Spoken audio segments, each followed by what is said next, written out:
to the weekly episode of the Freelancer Codex podcast. Your host, Steven, and co-hosts Mike, Devon, and JD are all set. Join us and tweet your questions at Freelancer Codex.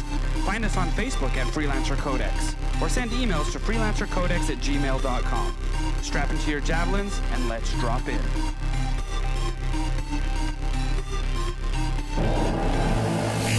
Welcome, freelancers, to episode 61 of the Freelancer Codex podcast, the longest-running Anthem podcast on the internet. I am your host, Steve, and I am coming live from the Forge with my co-hosts, Michael, Devon, and JD. Guys, so what have you guys been forging up today?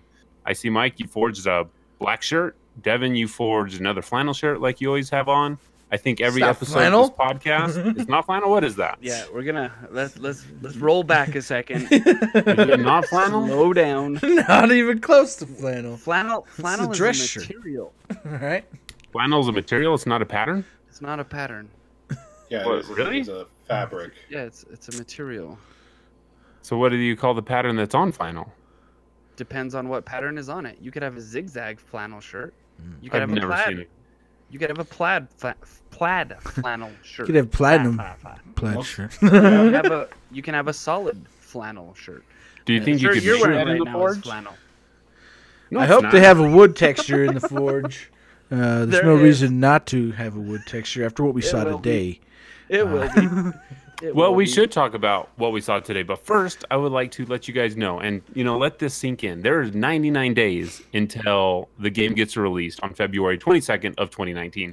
There are 92 days until you can get Origin Access Premier access to the game, or if you get EA Premier on Xbox or the PC, you'll get a week early to play the game, and the demo Just for comes 10 out hours. only just for 10 hours. But the demo comes out only in 78 days, February 1st, 78 days.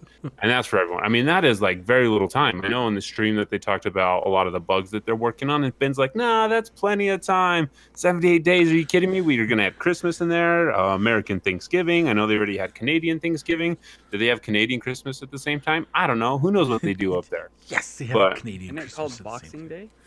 No, I think Boxing Day is the day after you open all your presents. You have a bunch of boxes, and then you donate your boxes. I think We that's what that apologize is. to our Canadian listeners for our Americanizing of your favorite, most cherished holiday.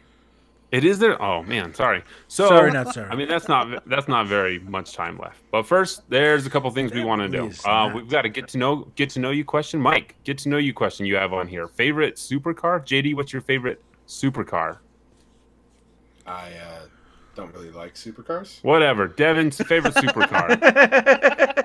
Just because you don't like one doesn't mean you can't like have one that you like to. I mean, the whole thing is that I could what? Am I just gonna say Ferrari? I'm not even sure if that's a supercar. Like I know it's like a. But it is a expensive car. It is a car. Yeah. And it's a car's name, too.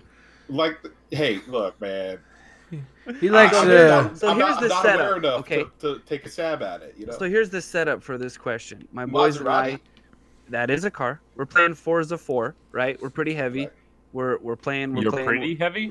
We're driving all the roads. We're collecting as many cars as we can.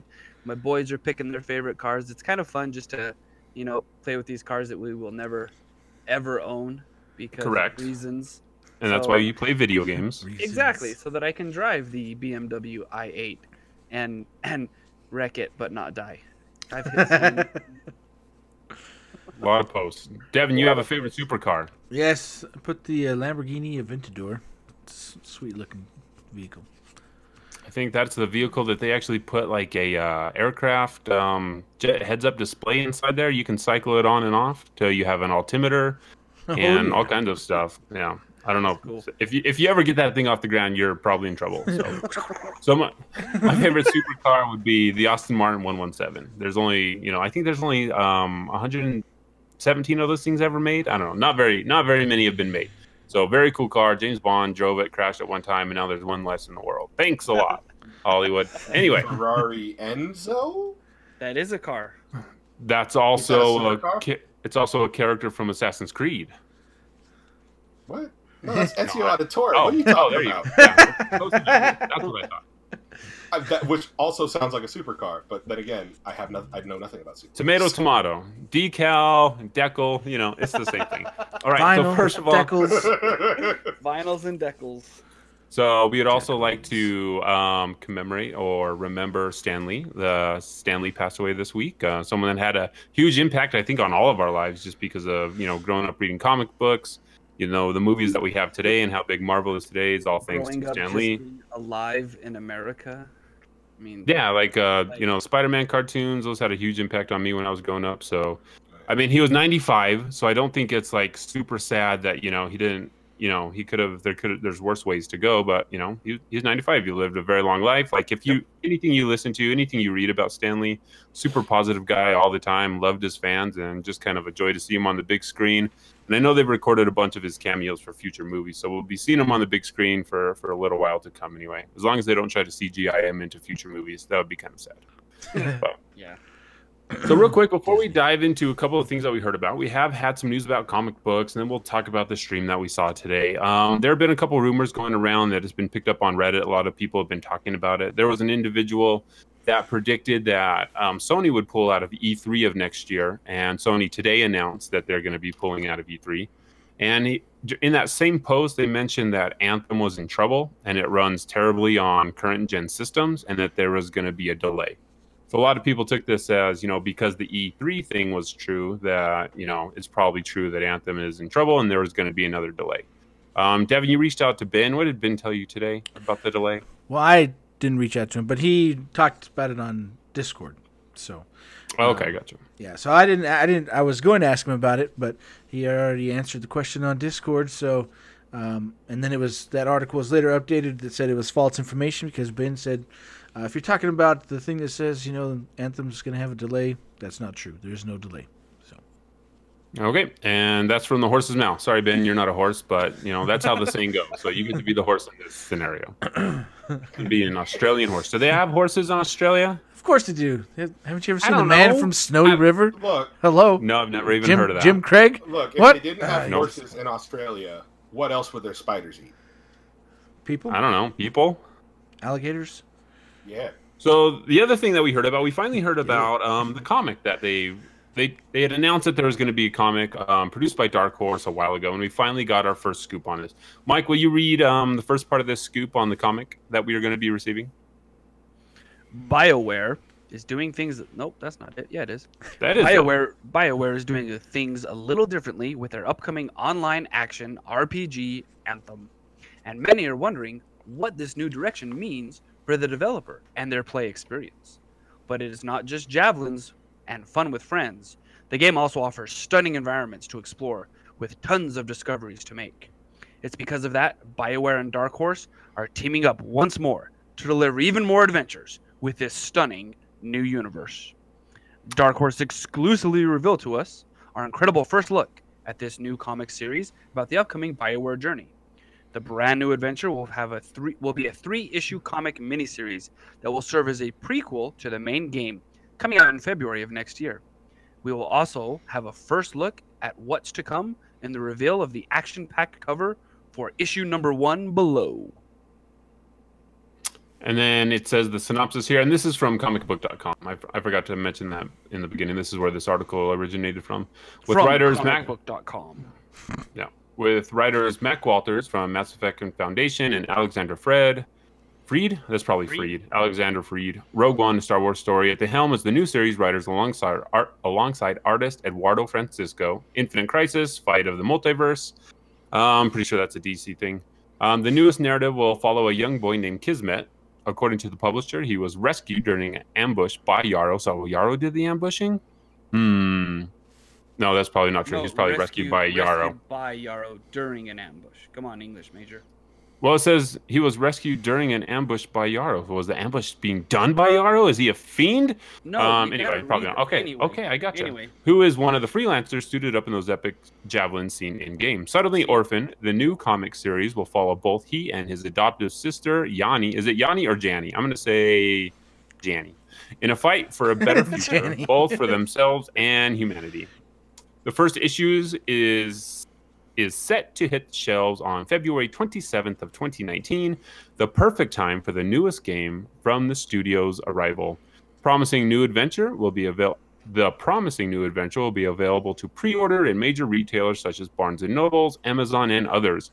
You can also scoop it up at your local comic shop as well. If you have a local comic shop in your area, hopefully you do. A lot of little towns probably don't have a comic shop, but you can always get it through Amazon. So guys, when you heard this announcement, initial impressions on, what the series is all about. Devon, go. I thought it was interesting. They're telling some backstory, but I always like it to tell different stories. So I mean that's fine with me. I've been collecting the Halo comics for a long time. Usually I wait till they're all in one book because that's what Halo's been doing, where they release multiple issues and they put the whole series in a book together. So I don't have to have separate, comic books sitting around collecting dust or whatever, But You just have one book sitting around collecting dust? yeah, no, they're all stacked up in my room. There's all these books everywhere, and everyone's like, "What are all these books for?" Where all these books go? It's a comic. It's also easier to display that way. Also, when they're in one solid book, I forget there's the name for it when they put them all in a hardback form. Yeah, JD, you have comments on this. You have feelings. Express your feelings to the world. Well, so BioWare's done plenty of comics with Dark Horse in the past. I know that when we talked about tie-in novels and tie-in comics in a previous episode of the podcast, I'd mentioned that they've done some comic series here and there, and honestly, they've always been kind of hit or miss. There's only been maybe like a couple of them that were actually pretty good. I never read Mass Effect Foundation. I heard decent things about it, but I do think it's not exactly the fact that it's hitting the shelves on the same day as the game. I don't know. That just kind of rubs me the wrong way, because I feel like if you're gonna do that, you should either do it like before the game comes out, or like a couple months after the game comes out. Because putting it out on the same day, it's like, what do you really expect people to like take themselves away from the main game to read your comic at that time? Like, and you could have released it earlier and like had it like hype up people for your game. Well, it comes out 5 days after it comes out, right? So it's the next week. Oh, 5 days after it comes out. Oh, Yeah.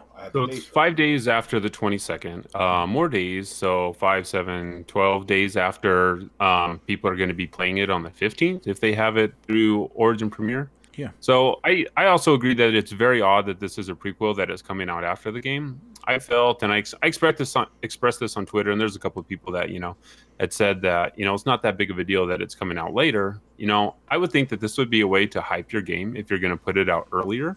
Mm-hmm. So I don't exactly know, and it's a prequel, so I have an issue with the prequel coming out after the game is released, because like you say, JD, usually a prequel, for a lot of book series and stuff, an author will put out a series, years later he'll do a prequel. It's never like, my game is releasing now, I'll put a prequel 5 days after, because people are going to still be playing the game. I mean, it is going to be hard for people to pull themselves away from the game, unless it's not that hard to read a comic when you're in the bathroom, when you're at work or whatever. But that's why you don't borrow comics from Steven. Being honest. Yeah, fair enough.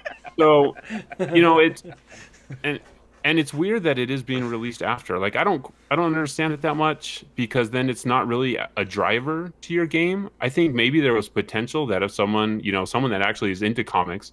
And another thing is, like, this article, like, the only news you would have found out about this is if you're tapped into the Anthem stream of information, because this was put out on a bunch of comic sites. Yeah. I know there's a lot of people that are a fan of comics. I don't think it's as great as it used to be. So, the Anthem official Twitter account, there was no blog post about this. I know John retweeted the original article like a day later. Yeah. So it doesn't seem like there was a lot of like pomp and circumstance over something like this either, which I thought was kind of weird. I figured this would be something like, hey, this is leading up to our new IP. Go check it out. Tell your friends. Tell all your comic book friends. Get them interested in maybe getting, into the game. Well, I mean, it's only 3 comics, right? So that's the other thing that's kind of disappointing, is there's only 3 comics, and it's a three-part mini-series, which, I was hoping for more. I mean, I don't know. It's a new IP, so maybe they're not going to commit to more than just even with their 3. established IPs.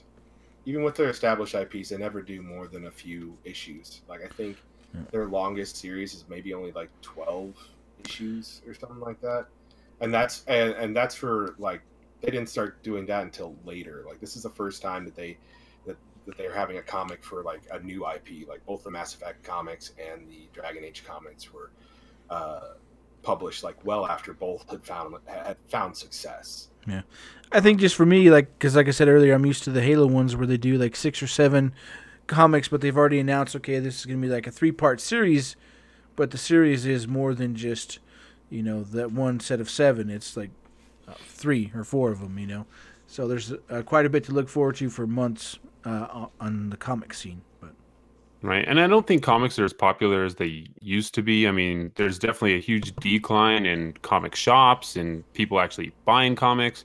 I mean, and to have a successful comic, you don't actually have to sell that many issues compared to like a book or something. And then I know, thinking about this, when Overwatch released, like before their release, they put out a bunch of online comics that you didn't have to purchase. You were just able to go in, read them. Tons of things popped up after that. It got a lot of people interested. I mean, every time a new comic came out, there was tons of talk about it on the Overwatch Reddit. So I'm really excited that there's stories coming out before that give us more information about Anthem. I'm not super excited to hear about, the kids and how they got orphaned. Just that snippet doesn't really interest me that much.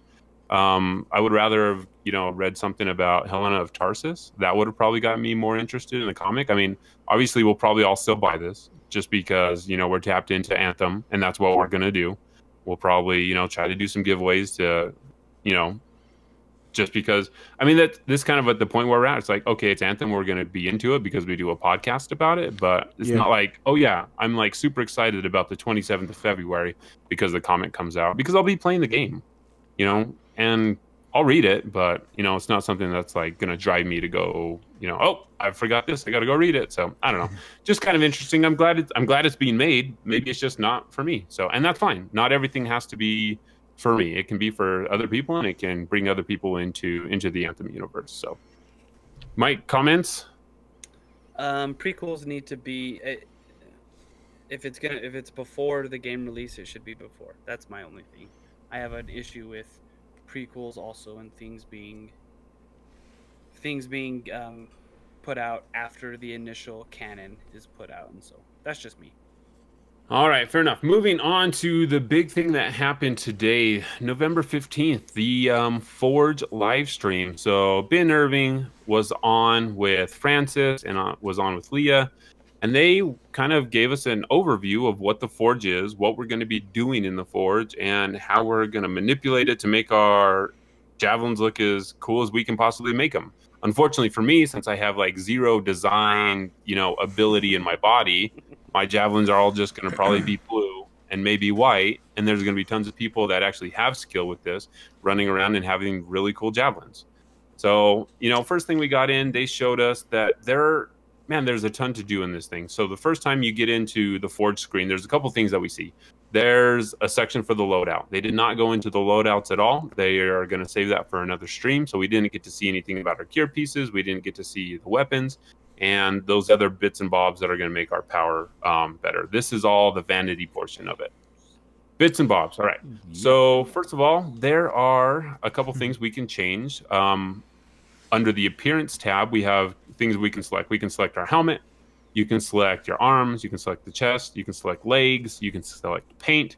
You can select vinyls or decals. They keep calling them decals. I don't know if they're trolling us or if that's actually how, that's what they're actually called. Maybe I've been saying decals wrong my whole life. Don't you remember when Mike talked to us about that when he came on to our... Well, you weren't there. Never mind, you weren't there. No, I wasn't. I still listened to the episode, but did he call them decals also? Yeah, he called them decals.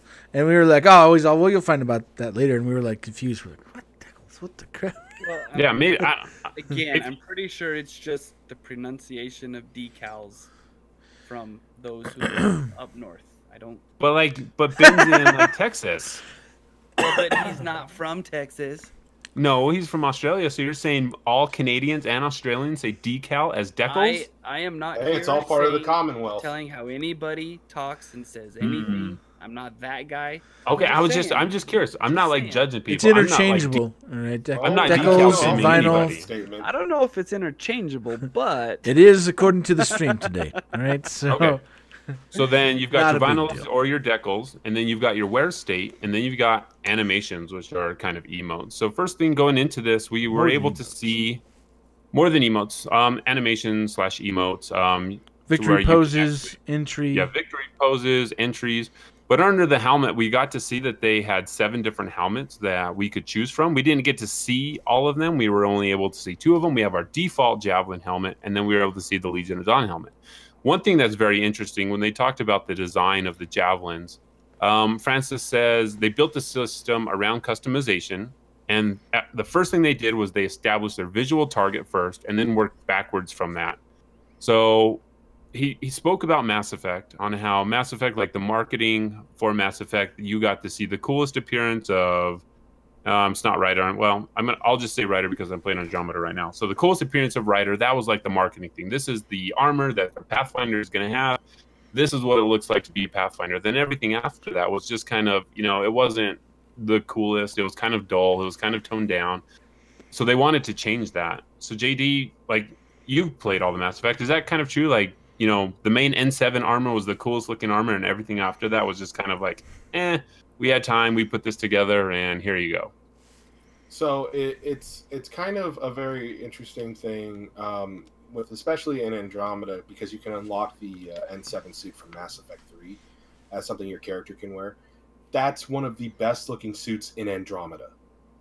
The N7 suit that is, from Ryder's father, Alec Ryder, is also one of the best looking suits in Andromeda. But just that first level, the later levels of it don't look as good because it's no longer the default appearance. And there's a lot of work that's put into BioWare games, like giving like an iconic look to their main characters, and that often becomes the default like armor, like the thing that you start off with pretty early on. And what you end up, I don't know about you guys, but like usually I don't like just going with the default. I like to have like my own kind of look. But the terrible thing is that a lot of the time in BioWare games, you have this awesome looking default thing, but you don't want to use it because you want to be original. Or if you tweak it from the original, it just doesn't look as good. So there are other armor designs in the game that didn't get as much time or budget or resources put into it as the main one. And it's apparent in Mass Effect 3. It's apparent in Mass Effect 2. It's in Mass Effect Andromeda. The only game in recent memory that kind of had less of this was probably Dragon Age Inquisition. But it just looks like there were only a handful of good-looking outfits and stuff to use, as opposed to just one. But there was still like a lot of trash. So, right. And the interesting thing about this system is they built this system to where the Ranger that we have seen in all the promotion stuff, that is your base Ranger. That's not going to change. It is your default common Ranger. Well, I guess I shouldn't say that because I'm not 100% sure, because this Ranger that we saw was a level 4 common Ranger. I don't know if like a unique Ranger is going to be different. I don't know if its base is going to be different. But right now, anytime that they equipped an item other than the helmet, those parts just attach right onto that base Ranger skin. Mm-hmm. So there wasn't anything changing, like the physical Ranger itself wasn't changing. You were just adding pieces onto it.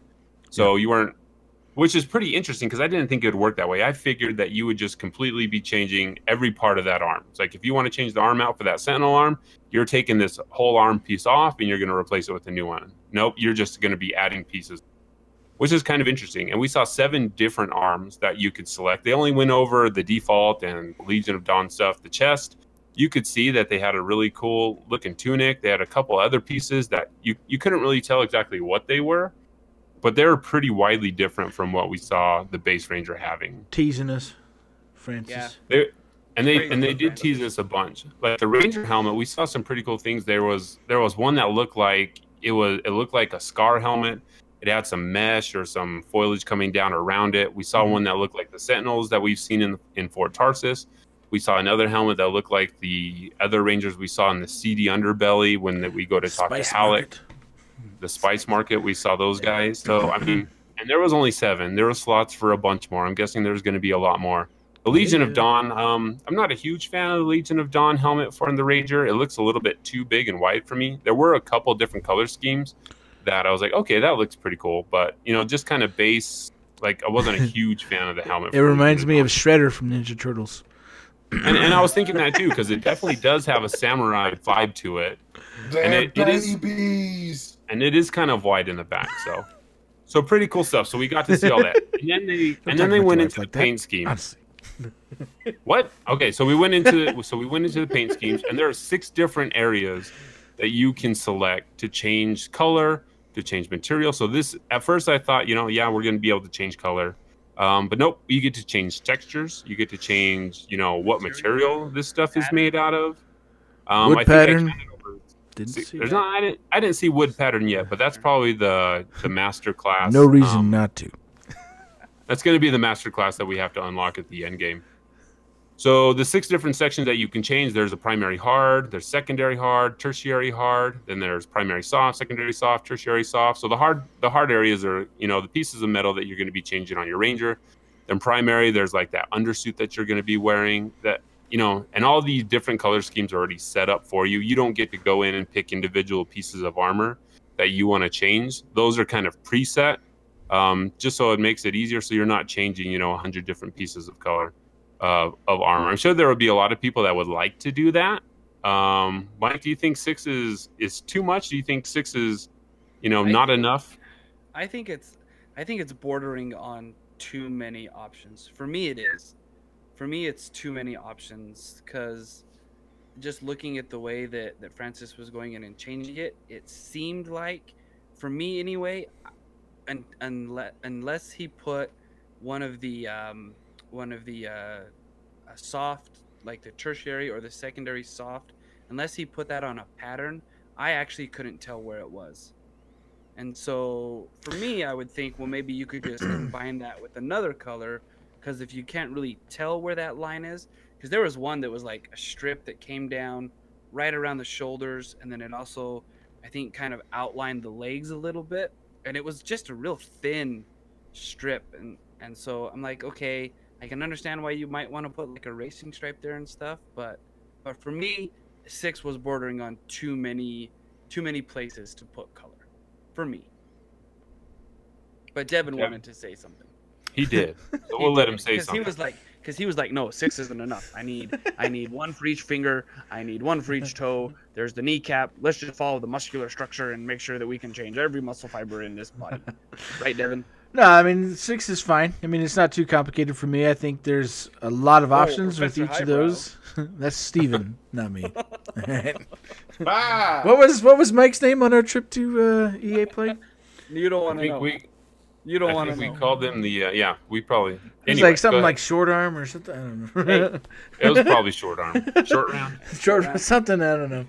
But, yeah, no, I think because of all the options that you can do with every single one of those pieces, you know, where you don't just have to make it metal. It can be all the different cloth materials and then all the different colors that you can change, plus adding all of the, you know, then on top of that you have the vinyls, and then there's a lot that you can do there, but you can also just make it all the same color, and you can choose real quick, so you don't have to make it super complicated for people like Mike who can't handle complicated.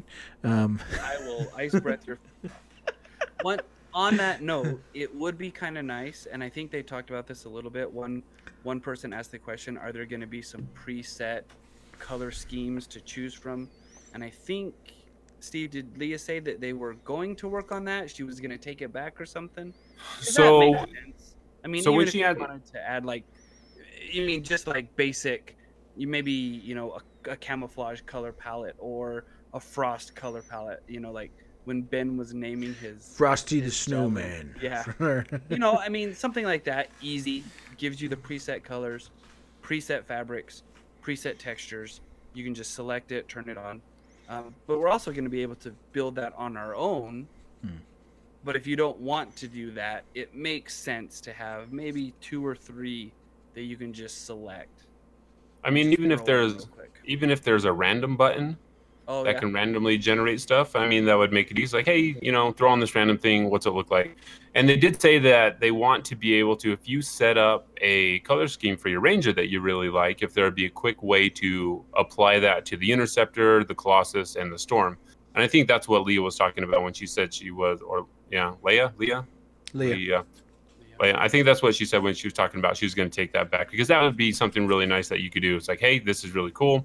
I want to apply this everywhere. It would even be cool that if you have like, hey, our guild is wearing this for this run, for this race, let's all apply the same thing. You could do that. Maybe there'd be an easy way to share your color loadout. Just make a quick little after link or launch. something. I'm sure that After launch. After launch. And so Forza has something like that, where when you get a new car, you download a color scheme that a user has created, right?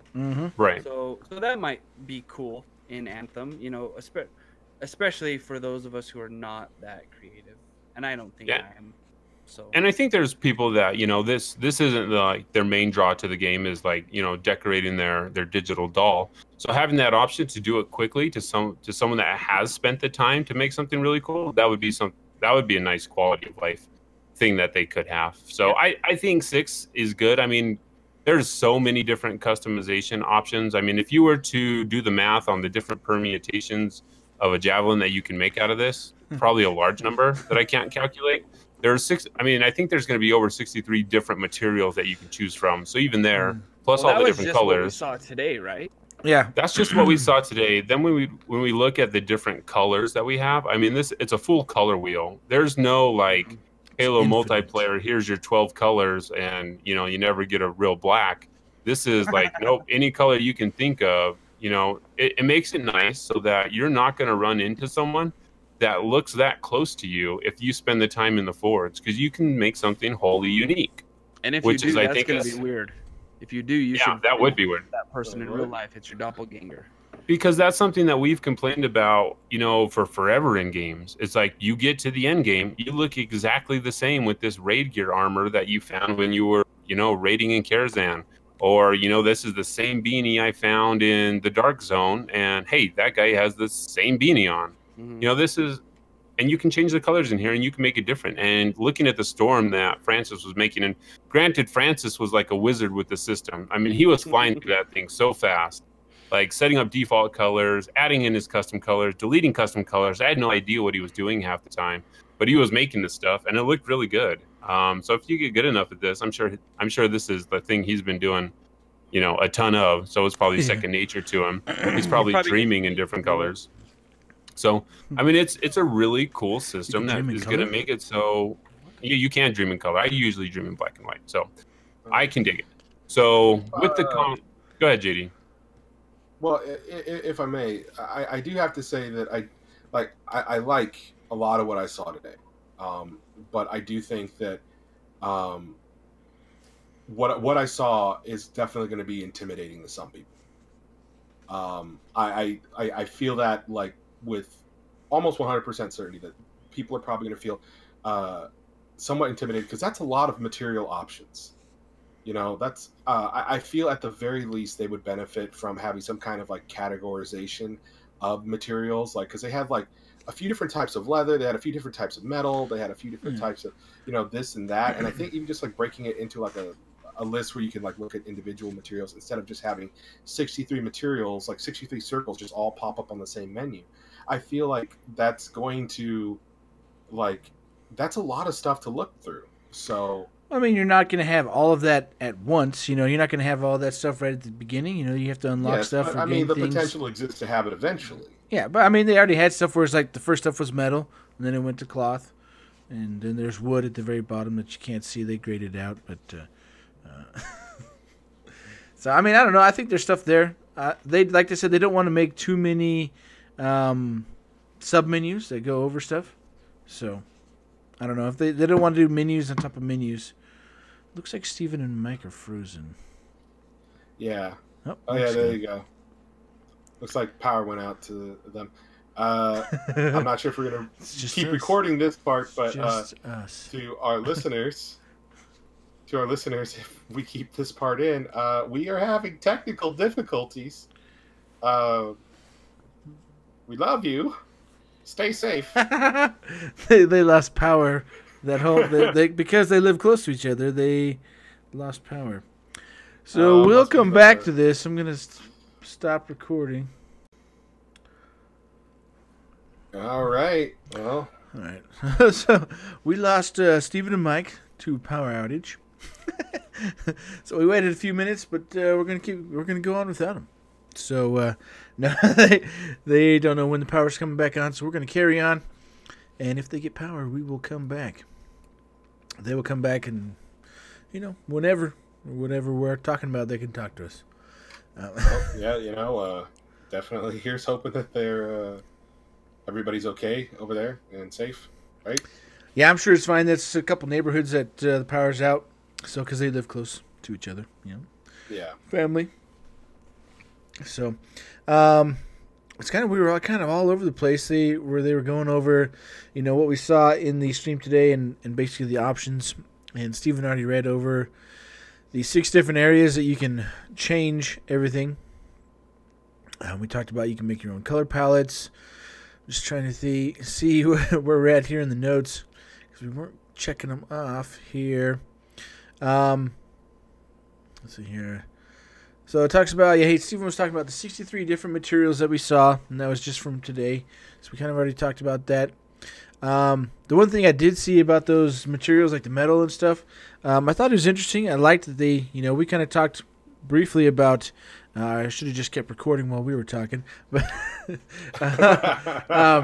but we talked about how it's cool, that you can change your textures, right? So you can change the texture of all the armor and stuff like that, but you can also change the material that's driving the texture.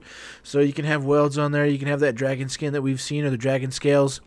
The welds that were on there, I examine welds for a living, and those are some super good welds. I think it'd be cooler, basically based on the aesthetic, if they had really rough looking welds, especially for something like the Colossus or other things, where it can show like, all right, this is really homemade, really rough kind of looking.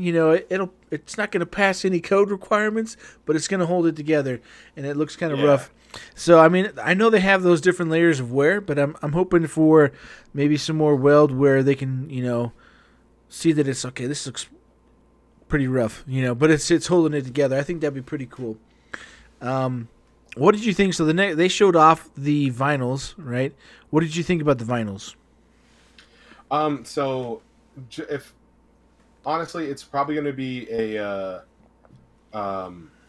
bit of a toss-up as to whether or not I'm going to be using any of the vinyls, because in games that I've played in the past that had any kind of customization, like card customization with like vinyls on them, like if they're too intrusive in terms of like the overall design that I'm looking for, I'm probably not going to use them. Like maybe I might use like a symbol on the chest or maybe on the arm or something like that, but not something that's like all over the body and really interrupts my color scheme.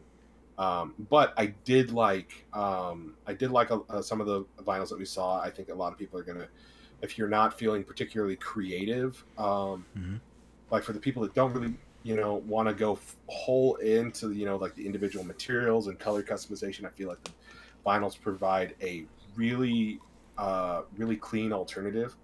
I am a little disappointed that you can't seem to modify the colors of the vinyls right now. Well, they did say it was pretty complicated, right? Like Francis said, it does change quite a bit of stuff, but I don't know how it's more complicated than changing your own colors, right? I guess it's only a few things, and you're changing that specific pattern. So that might take up more memory for the for the textures and stuff, but.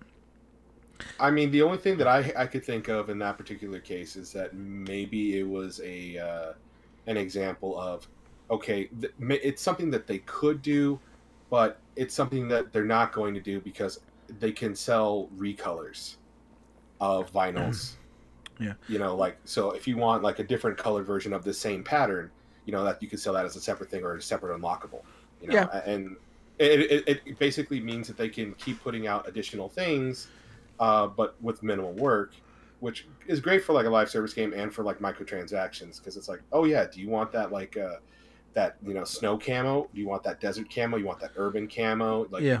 those And are all they don't gonna have to be different like super patterns. expensive either, I mean, Yeah, no. it takes some work, but it's not going to take a huge amount once they get the basic pattern set and the design, and then they can go through and change. I think, vinyls, to me, they were cool, and like you said, it really depends on how intrusive they are. I was kind of hoping that you could change or pick, okay, I want the vinyl to only show on these pieces. I think that would be something that would be cool. It's like, I'll just have it show on the arms or just on the helmet, Or maybe scale it, Yeah, that would definitely be interesting.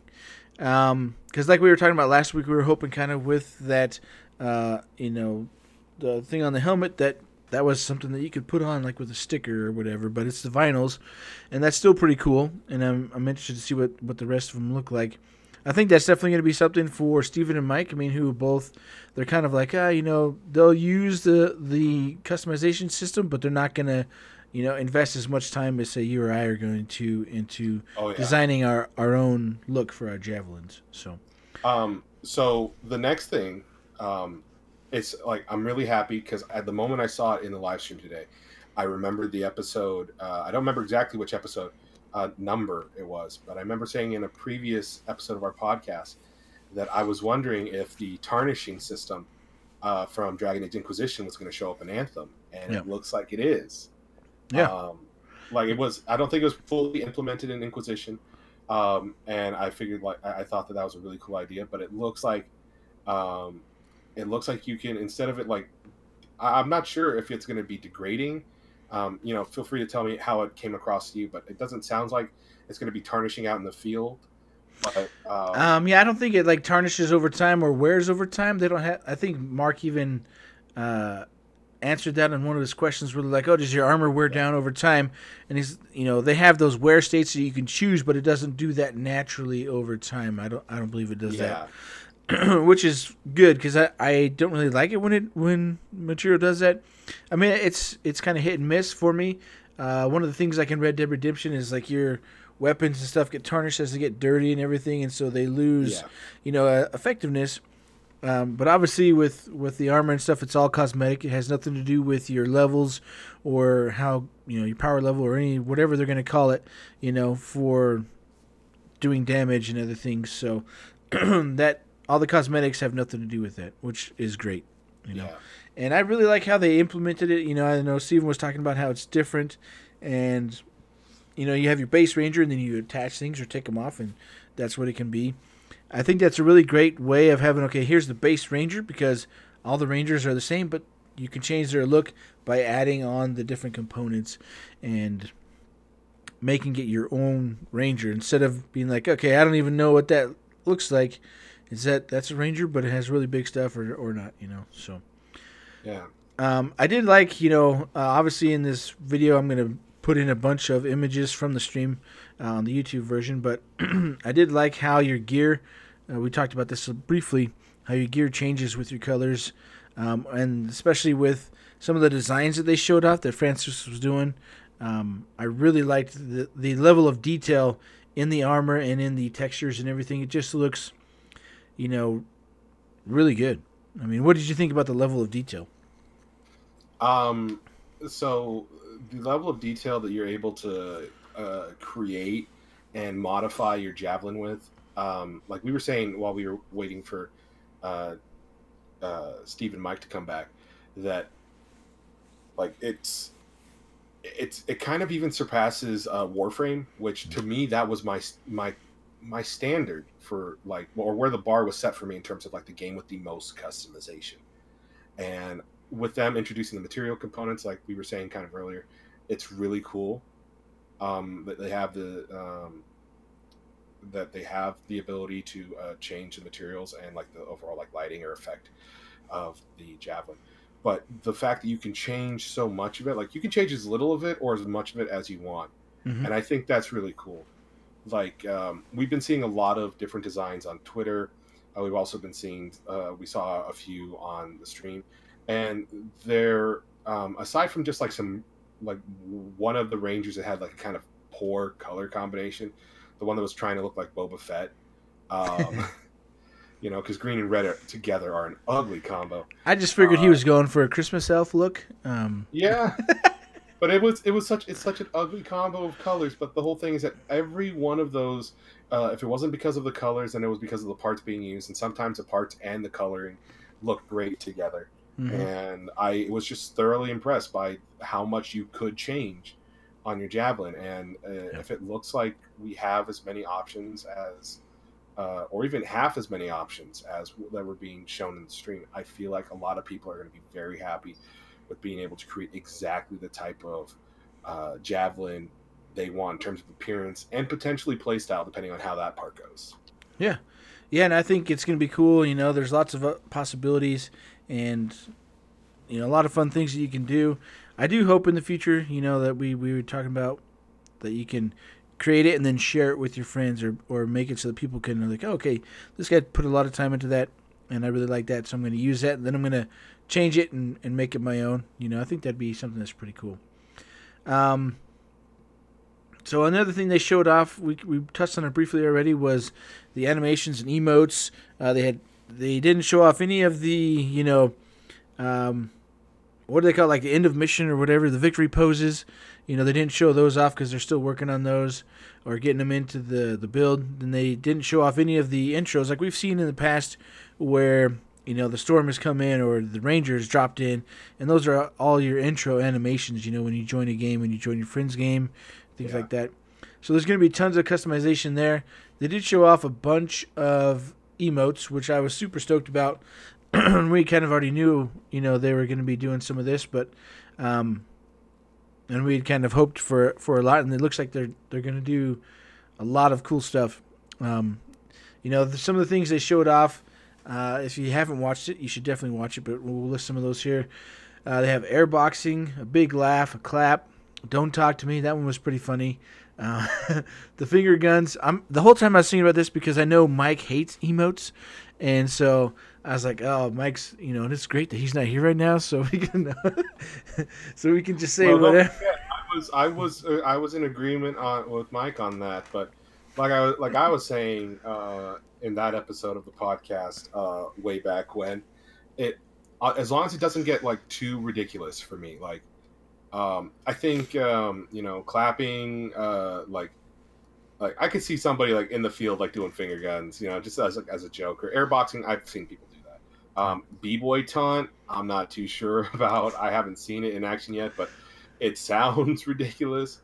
Kung fu form, kind of ridiculous. But honestly, I think those are all great, right? You know, the ones that we saw. Well, the ones that we saw on the stream, they all look good. I will say that they look good. Yeah, no, the animations are definitely tight, and you know they're like, oh, you know, there's all these different ones that, you know, all these are gonna work with all the different types of javelins, and like, what is it? You know, she was saying the Colossus doing a backflip was pretty good to see. You know, I want to see that. They were really shy about showing off the Colossus today, and I was like, why don't you want to show off the Colossus? But. Well, they did say that one of the javelins was having issues, and that's why they didn't want to show a bunch of them today. But Francis was like, probably the Colossus. We're just gonna do this, you know. We're going for it. Yeah. So they showed off some really good, you know, real briefly when they were ticking the boxes, as Ben said, of showing off the different javelins, you know, before they went on. So. Lots of really cool stuff. We're going to have the links to the episode. We're going to it's up on our YouTube channel if you guys want to check that out. We have the stream there. We're also going to have, I'll put the links in the YouTube video so you can find those as well. If you want to watch just straight from Twitch, that's cool. But we have the same, you know, stuff already on the YouTube channel. Is there anything else, JD, that you noticed or that you wanted to talk about from the stream today that we haven't gone over? Just a couple of things real quick, you know, just kind of to recap, because I feel like we you know, like it's an unusual episode today, so a couple things, you know, kind of out of order, but I know we talked about it off stream. I can't remember if we talked about it on stream though. You can make your own color palettes, which is really cool. Like you do have the color wheel, but if you find those like perfect colors, you can definitely like throw them in, make your own color palettes, which is cool. You can't make custom logos, which I know was kind of sad news to a few people. That's kind of, it's iffy territory, I mean, Yeah. it's done in a lot of games, but Yeah, like the whole thing is that obviously, you run the problem of like people making certain offensive images, things that resemble rocket ships, as I might say to some of my students, like no drawing rocket ships on the desk. But we saw the decals, of course. So no custom logos. You can make your own color palettes. You can name your loadout. So if you have a certain appearance that you like, you can have it named a certain way. And they did. So again, she said they had 5, right, in that build currently. 5 for now, but it was going. It could change. Well, and what I thought was interesting though, she said there was 5, but on the loadouts they had there, it said so many of 8. Like they had 4 of 8 Rangers and 2 of 8 Colossus, 2 of 8. For each of those things. So I thought it was interesting that she said there was only 5 when the build on screen showed 8. An older version of the game, or maybe like they said that they are still like.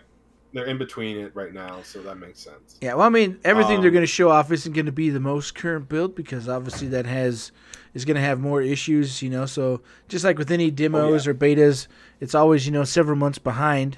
So until I'm guessing the actual demo that everyone's going to play in what did Steven say? 78 days. Which is crazy. 78 days. We're in the double digits now. Yeah. We are in the double digits now. They did reassure people once again. They took a lot of questions on stream, and of course, some people asked questions that have already been answered. Yep. But there was the whole concern about are your looks going to affect your stats at all? And they reassured people that it's going to be power and vanity, that the two things do not affect one another. Which I think is great. Oh, yeah. And then your colors can be used to, like, they do affect gear to some extent, it looks like.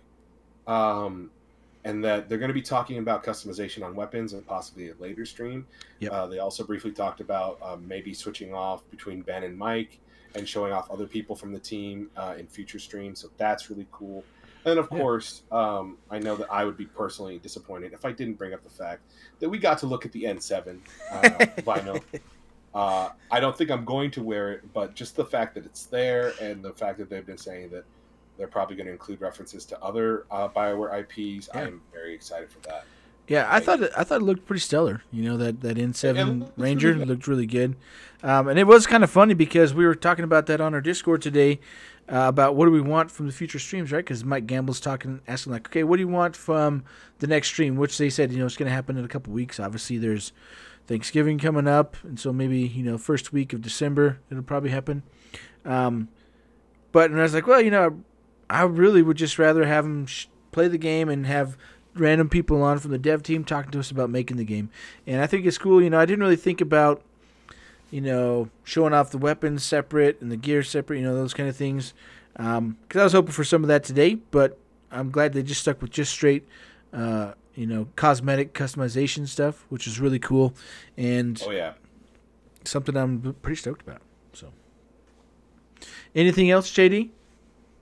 No, not really. I got really excited seeing this stream today. Customization is a big part, and I am beyond excited now to I already am brewing up ideas for the Javelins. Yeah, no, I'm definitely looking at all the different options. I know in the past where I've tried, I've spent time like, okay, this is what I want it to look like, and I'm trying not to really do that. I'm trying to just let it flow, until I actually get it in my hands, and I don't want to get too overhyped, because then it just kind of burns out. But lots of cool stuff. The game looks absolutely gorgeous. I'm super stoked for this. So I guess if there's nothing else, we're going to go ahead and end this episode. For Steven and Mike, whose power is still out, they can't be here. But as we always say, there's a Shaper Storm coming. We'll see you on the other side. There's no crazy music tonight. Steven will probably put it in. I don't know that that's how it goes. I don't know. Look, I'll try my best. Okay, budget cuts. Be out. Oh, I guess we can tell you the links, right? You can go to freelancercodex.com. You can catch us on Facebook, facebook.com/freelancercodex. You hit us up on Twitter at freelancercodex, or if you want to email us and complain about Stephen and Mike not being here, you can hit us up at freelancercodex@gmail.com. We do have a Patreon. You can feel free to support us there if you want. You can catch Steven at Steven Lamson on Twitter, Mike at mlanson25, JD the Joke Dealer on Twitter, and myself, Never Fear. Yeah, we'll catch you guys on the next one. Hope you guys are having a great day. Bye-bye. Bye-bye.